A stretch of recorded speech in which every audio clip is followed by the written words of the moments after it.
ഈ ചെറിയൊരു ഗ്ലോബ്യൂൾസ് കൊണ്ട് രോഗങ്ങൾ മാറ്റിയെടുക്കുവാൻ സാധിക്കുമെന്ന് നിങ്ങൾ കരുതുന്നുണ്ടോ? എന്നാൽ ഇതിന് മറുപടി 200 വർഷങ്ങൾക്ക് മുമ്പുള്ള ഒരു ഡോക്ടറിന്റെ കണ്ടെത്തലിലൂടെയാണ്. Doctor Samuel Hahnemann. അദ്ദേഹം ജർമ്മനിയിലെ ഒരു അലോപ്പതി ഡോക്ടറായിരുന്നു. എന്നാൽ അന്നത്തെ ചികിത്സാ രീതിയോട് അതൃപ്തി തോന്നിയ അദ്ദേഹം മെഡിക്കൽ പ്രാക്ടീസ് പൂർണ്ണമായിട്ട് നിർത്തി. എന്നാൽ അദ്ദേഹത്തിന്റെ ഉപജീവന മാർഗത്തിന് വേണ്ടി മറ്റു ഭാഷകളിലുള്ള മെഡിക്കൽ ബുക്കുകളെ ട്രാൻസ്ലേറ്റ് ചെയ്യുവാൻ ആരംഭിച്ചു. 1790-ൽ ഡോക്ടർ വില്യം കലൻസിന്റെ മെട്രിയോമെഡിക്ക എന്ന് പറയുന്ന ഒരു മെഡിക്കൽ ബുക്ക് ട്രാൻസ്ലേറ്റ് ചെയ്യുന്ന സമയത്ത് അതിലെ സിങ്കോണ ചെടി മലേറിയ ഫീവറിന് ഗുണകരമാണെന്നും അതിന്റെ ചവർപ്പ് രുചിയാണ് അതിന് കാരണമെന്നും അദ്ദേഹത്തിന്റെ ശ്രദ്ധയിൽപ്പെട്ടു.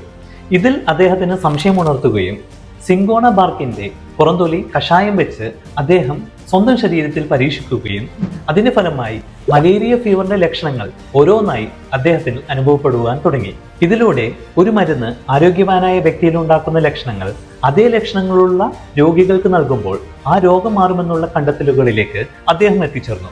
പിന്നീടുള്ള 6 വർഷത്തെ പരീക്ഷണ നിരീക്ഷണങ്ങൾക്കൊടുവിൽ ലോക പ്രശസ്തമായിട്ടുള്ള സിമിലിയ സിമിലിബസ് ക്യൂറണ്ടർ എന്ന ഹോമിയോപ്പതി സിദ്ധാന്തം രൂപം കൊണ്ടു. പിന്നീടുള്ളത് ചരിത്രം. ഡോക്ടർ സാമുവൽ ഹാനിമാന്റെ കാലത്ത് 99 മരുന്നുകൾ മാത്രമായിരുന്നുവെങ്കിൽ ഇന്ന് 2000-ലധികം മരുന്നുകൾ ഹോമിയോപ്പതിയിലുണ്ട്.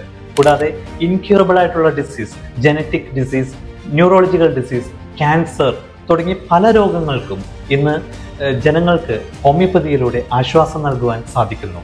ഇന്ന് ഏപ്രിൽ 10 വേൾഡ് ഹോമിയോപ്പതിക് ഡേ.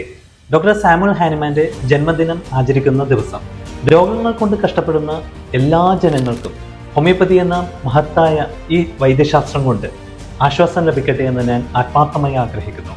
ഈ ദിനവുമായി ബന്ധപ്പെട്ട് നിങ്ങളുടെ അഭിപ്രായങ്ങളും അനുഭവങ്ങളും ഞങ്ങളുമായി കമൻസിൽ പങ്കുവയ്ക്കുക.